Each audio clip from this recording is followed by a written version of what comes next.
그래서 오늘 이 시간에는 그 시간의 비밀에 대해서 알아보려고 합니다. 우리가 몰랐던 시간의 비밀, 그게 바로 지금 우리는 어느 때에 살고 있는가, 지금은 어느 때인가, 지금 어느 때냐, 지구촌은 과연 어디로 가고 있는 것인가, 같은 내용이죠. 그리고 과연 이 세상은 어디로 흘러가고 있는 것인가, 세상은 실제로 어떻게 돌아가는 것인가, 돌아가는 법칙이 있는가.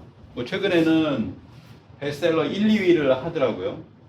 유시민의 책인데 여기 보면은 이제 써 있죠. 나는 무엇이고. 그러니까 이런 본질적인 빅퀘스천이라고 할까요? 나는 무엇이고 왜 존재하며 어디로 가는가라고 하는 겁니다. 특히나 지금과 같은 시대에는 더 이런 의문을 많이 가지고 있죠.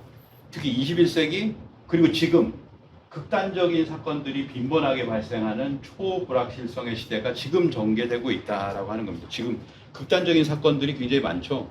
그 옛날에 16세기에 격암 남사고 선생이 남긴 기록에 의하면 뭐 이런 거는 이제 변질되지 않은 문구니까요.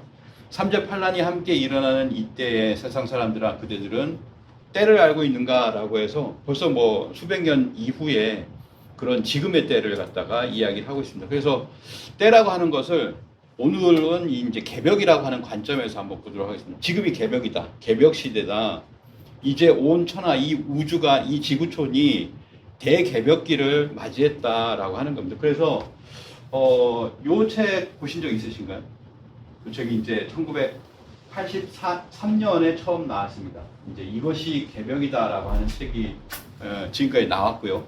이것이 개벽이다라고 하는 책이 쭉 나오면서 지금까지 이제 쭉 40년이 넘었어요. 40년이 넘으면서 이것이 개벽이다, 개벽 실제 상황, 그리고 개벽을 대비하라 다이제스트 개벽. 저는 95년에 이제 이 다이제스트 개벽이라고 하는 책을 군대에서 이렇게 봤습니다. 그 책을 보면서 굉장히 그 안에 나와 있는 제가 굉장히 좋아했던 거죠. 95년이니까 앞으로 세상이 어떻게 될까 이런 게 굉장히 관심이 많았거든요. 그래서 여기 보면 소제목이 남북통일과 지구촌 대변혁의 실상이라고 되어 있어요. 그래가지고 굉장히 관심이 많았던 그런 기억이 있습니다. 여기 있네요.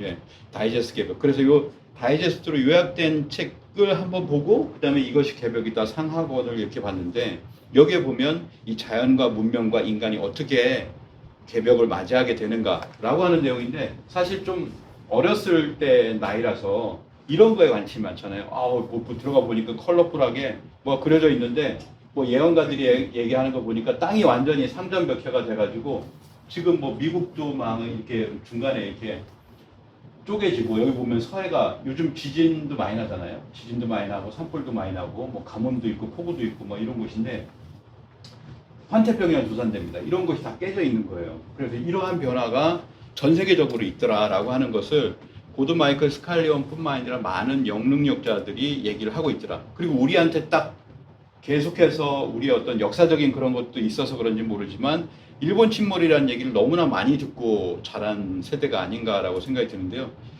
실제로 이것이 개벽이다 책에 보면 에드가 케이시는 워낙 유명해졌습니다. 네, 잠자는 예언가라고 해가지고 이분이 일본은 반드시 침몰한다라고 해서 영어권이니까 머스트라고 하는 거를 썼어요. 근데 일본 스스로가 그렇게 얘기를 정말 많이 했더라라고 하는 겁니다. 이건 가장 최근에 나왔던 넷플릭스용 드라마죠. 거기에 보면 일본 침몰 그날이 왔다. 두동강이 나고 있다. 일본이 두동강이 나고 있다라고 하는 건데 이 일본 침몰에 관해서는 1970년대 처음으로 일본 침몰에 관해 쓰신 저자분이 계시고 그리고 그때 처음으로 동시에 같은 연대인가요? 영화가 나왔죠. 그 다음에 이제 영화가 나왔고 그 영화를 다시 한번 이거는 이제 우리가 봤잖아요. 2006년에 우리나라에 들어왔습니다. 그래서 일본 침몰이라고 하는 영화가 2006년에 들어왔고 그리고 애니메이션이 또 2020년에 그리고 나서 넷플릭스 좀 전에 말씀드린 일본 침몰을 만들어졌는데 모든 만화, 애니 그 다음에 드라마, 영화 전부 다 만들고 있는 게 딴 사람들이 만드는 게 아니라 일본인 스스로가 이렇게 만들고 있더라라고 하는 거죠. 근데 처음부터 과학적인 어떤 데이터를 기반해서 그리고 거기서 봤던 여러 가지를 바탕으로 했겠죠. 그리고 가장 최근에는 인상적인 게 타츠키 료의 내가 본 미래라고 하는 만화입니다. 이 만화가 이제 공중파에서도 이게 여기 2025년에 일본이 침몰한다라는 얘기가 있다라고 이렇게 나오거든요. 근데 이 사람이 이 책을 낸 게 1990년대인데 이 책을 내고 나서 동일본 대지진 이하 열 몇 개의 예언이 맞았더라는 거예요. 근데 이 사람이 2025년에 일본이 침몰한다는 것을 이 만화책에서도 그려놓고 있다는 거죠. 그러면서 뭐냐면은 일본이 침몰할 때 그 결과로 파도가 사방팔방으로 퍼져서 태평양 주변 나라에 대형 쓰나미가 밀려들고 쓰나미의 높이는 동일본 대지진의 3배가 될 것이다. 거대한 파도가 이렇게 일었다라고 하는데요. 그런 일본이 침몰하면서 밀려오는 쓰나미의 영화가 있잖아요. 그게 2009년에 나왔던 그 영화 해운대라고 하는 우리나라에서 1000만 관객을 동원했던 그 영화입니다. 물론 일본 침몰이라는 배경 설명을 하진 않아요. 그렇지만 이렇게 오는 쓰나미는 그것밖에 없다는, 지진으로 오는 쓰나미가 아니라고 하는 거죠. 그래서 여기 보시면은 여기가 이제 부산이잖아요. 부산 해운대 쪽인가요? 그래 보면 굉장히 큰 고층 건물들이 많은데 이렇게 쓰나미가 이렇게 온다라고 하는 거죠. 거의 높은 부분까지 이렇게 쓰나미가 오더라라고 하는 겁니다. 근데 이제 증산도 도전이라고 하는 책을 보면 거기 보면 부산은 백지 석장이 뜬다. 여기 백지를 그려놓은 거예요. 그냥 쉽게 그려놓은 겁니다. 그래서 백지 석장이 뜬다라는 말은 뭘까? 뭔가 물 위에 뜬다는 건데 물 위에 백지가 석장이 있다? 나중에 생각을 해보니까 부산이 전체에서 보면은 이렇게 물이 들어가면 여기에서 위에서 보였을 때 한 3개 정도밖에 안 보인다. 그 정도로 굉장히 높은 해일이 오겠구나라고 하는 것을 알 수가 있습니다. 그래서 이 책에 보면은 일본이 침몰할 때 한국의 피해, 이 중에 하나가 뭐냐면은 바로 이 부산이나 이런 지역에 거대한 해일이 밀어닥친다라고 하는 것이고요. 그거는 일대 방한함 스님, 조계종의 방한함 스님의 제자인 이 탄어 스님, 최고의 학생이다라고 하는 탄어 스님이 있는데요. 서울 서초동인가요? 거기 보면 탄어 기념관이라고 굉장히 큰 게 있어요. 저도 한번 가봤는데 이 탄어 스님은 예언으로 유명합니다. 한반도는 이때 동남해 한쪽 사방 백리에 이르는 땅이 피해를 볼 것이다. 부산, 울산, 경주 뭐 해가지고 여기까지 쑥 들어오는 거예요. 그래서 이쪽은 사실 대피를 일본 침몰 시에 대피를 해야 되는 곳입니다. 자, 이런 거 하나하나를 이제 어떤 개벽적인 상황이다 이렇게 얘기할 수 있고요. 그리고 또 하나는 뭐냐면은 전쟁이죠. 1994년에 우리가 서울 불바다라고 하는 이야기를 북한에서 이게 처음 벌써 한 30년이 지났네요. 증산도 도전해 보면 서울이 불바다, 서울은 삼원방이요. 죽을 사자가 들어가죠. 삼원방이다. 그리고 어디는 불바다가 된다. 무인지경이 된다. 이런 이야기도 있습니다. 무인지경이 된다. 너무나 끔찍해서 이게 지명을 얘기할 수가 없어가지고 땡땡으로 쳐놨는데 원래 그 땡땡이 뭔지는 알죠. 어쨌든 서울은 삼원방이다. 그게 지금의 어떤 장사정포, 북한의 그런 것들을 여기도 보면은 이게 쭉 기사를 보면 10년 뒤에 완성되는 아이온 돔으로도 못 막는다. 아니 이런 그냥 다다다다 쏘는 걸 갖다 막을 수 있는 건 없어요. 미사일은 어떻게 해서 추격해서 막더라도요. 그래서 이제 이런 것들이 뭐 170mm, 240mm 장사정포 이런 것들이 있는 거죠.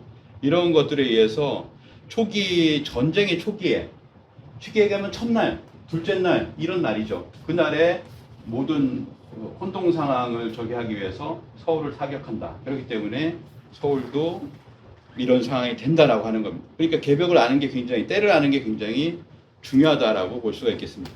또 하나 우리가 때를 알 수 있는 어떤 경고가 이제 왔었잖아요. 그게 바로 코로나 바이러스인데요. 코로나 팬데믹인데 2019년부터 이제 3년 반이 지났어요. 그래서 지금은 뭐 이거 코로나를 뭐 사종의 어떤 전염병으로 이렇게 해가지고 이제는 뭐냐면은 이거 백신 옛날에는 그냥도 해줬는데 지금은 그거 체크하려면 10만 원 내야 된다 이런 얘기까지도 합니다. 9월부터 그렇게 된다고 이렇게 하는 이야기가 있습니다. 그런데 3년을 되돌아보면 우리가 20세기에서부터 지금까지 왔을 때 스페인 독감을 제외하고요. 스페인 독감에서 5천만 명 이상이 사망을 했대요. 우리나라 같은 경우는 이때가 이제 3.1운동 직전인데 14만 명 정도가 사망을 했습니다. 700만 명이 감염이 되고요. 그 정도의 어떤 스페인 독감이 있었는데 이거 이외에는 이 1981년부터 뭐 에이즈는 수십 년 동안에 걸쳐서 다 합해서 3천만 명이 사망했을 거라 추정을 하는 것이고요. 그 외에는 뭐냐면 코로나입니다.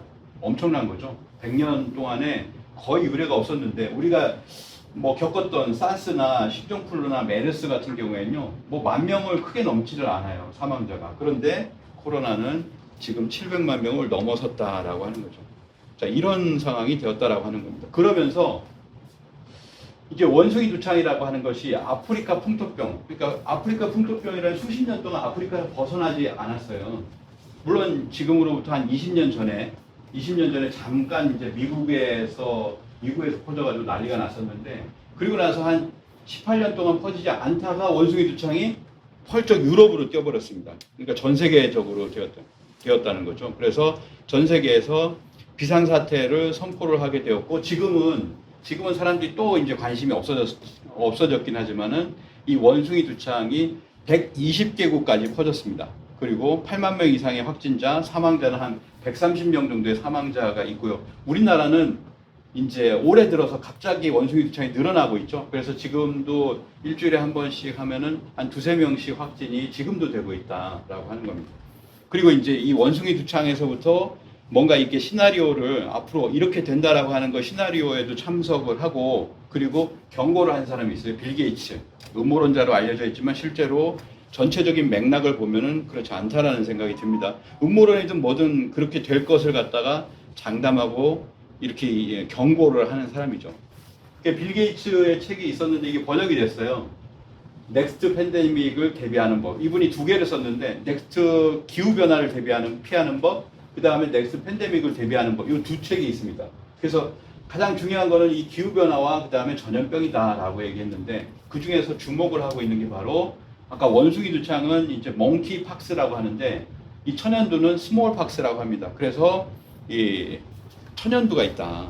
그래서 내성 있는 천연두를 한 국가나 테러 단체가 개발할 수도 있다. 그러면 10억이 넘는 사람이 죽는 것도 가능하다. 이걸 대비해야 된다라고 이렇게 이야기를 하고 있습니다. 왜냐하면 책에서는 일정 부분에서 이 얘기가 나왔지만 실제로 인터뷰를 할 때 천연두만 언급을 한 경우들이 조금 있어요. 그래서 지금 뭐냐면은 이미 천연두의 발달이 되는 원숭이 두창이 나왔다. 이게 곰보병 있잖아요. 곰보병이 나왔다라고 하는 겁니다. 지금은 나왔고, 이것이 사람에게 걸리기 때문에 원숭이 두창 하니까 우리가 원숭이에 걸리는 그런 것이 아니라 사람에게 걸리는 병이거든요. 이게 세진다.